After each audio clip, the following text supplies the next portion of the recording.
Bonjour les élèves de Francis Valéry d'Agdel. Aujourd'hui, nous allons étudier le passé simple. Restez bien concentrés et suivez la vidéo.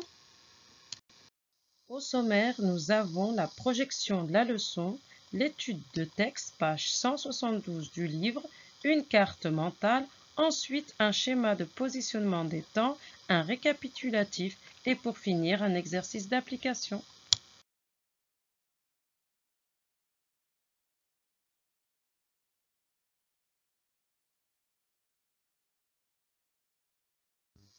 Pour mieux comprendre l'emploi du passé simple, nous allons faire une étude de texte. Pour cela, veuillez vous munir de votre manuel de français à la page 172. Nous allons commencer la lecture. À Pleuveterre, une légende raconte que la Malo, femme ou bête, apparaît dans la brume et entraîne ses victimes dans les marais. Julien enfonça ses souliers dans la terre. Derrière lui, Mallouve était encore là. Il entendit sa respiration. Il devina une odeur de mardeau croupi. Plusieurs fois il se retourna, mais ne vit rien. Cette fois, Julien avait vraiment peur. Il s'était bel et bien perdu. Brusquement, Julien sentit ses jambes prisonnières de l'eau glacée. Entra dans son pantalon. Tout son corps bascula en avant et ses mains plongèrent dans la boue.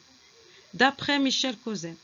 Dans Je découvre, l'histoire est-elle racontée au présent ou au passé? Justifie ta réponse.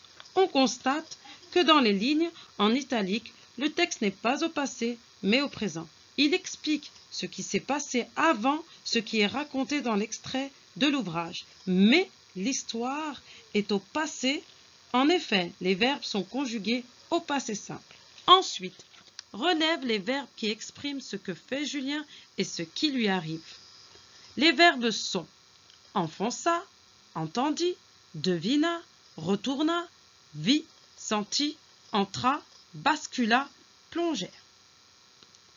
Ces verbes sont conjugués au passé simple. Est-ce un temps que l'on emploie à l'oral? Le passé simple est un temps du passé utilisé essentiellement à l'écrit. Dans un récit, il indique les événements, les actions qui font progresser l'histoire. Quand est-ce que je vais employer le passé simple? Donc, en règle générale, le passé simple est un temps littéraire qu'on emploie généralement à l'écrit. Il exprime des faits précis, passés, terminés, au moment où on les raconte. Il exprime des actions soudaines au passé. On l'utilise généralement dans des œuvres littéraires. Sa terminaison du premier groupe se termine par AI, AS, A, AM avec l'accent circonflexe sur le A, AT avec l'accent circonflexe sur le A et R, donc je n'oublie pas l'accent grave sur le E. Je vais vous prendre un exemple, le verbe penser. Je pensais, AI, tu pensas, AS, elle pensa, A, nous pensâmes, vous pensâtes, ils pensèrent. Pour le verbe aller, en règle générale, c'est un verbe du troisième groupe, mais il a les terminaisons du premier groupe. Exemple, j'allais, tu allas, il alla, nous allâmes, vous allâtes, ils allèrent.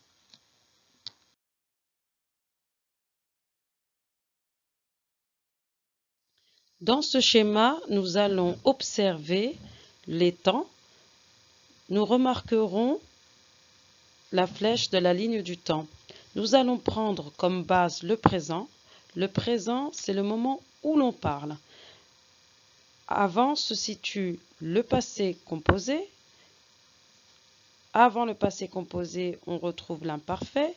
Et ce qui précède l'imparfait, on retrouve le passé simple.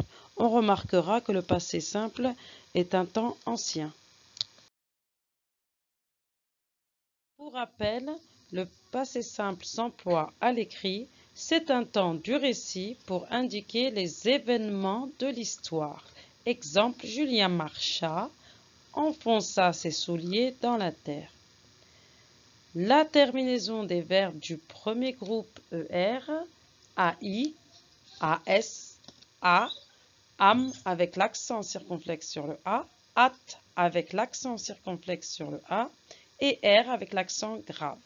Attention, Pour les verbes qui finissent par CER, comme placer, le C du radical prend une cédille devant le A de la terminaison. Exemple, je plaçais.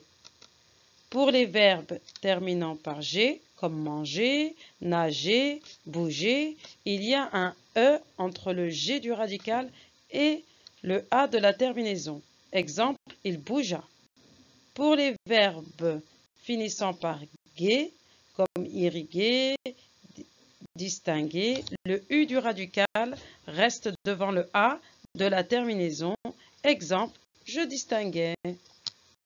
Pour finir, nous avons vu le rôle du passé simple et comment le conjuguer. Nous allons tester vos connaissances à travers cet exercice. J'attends vite vos réponses.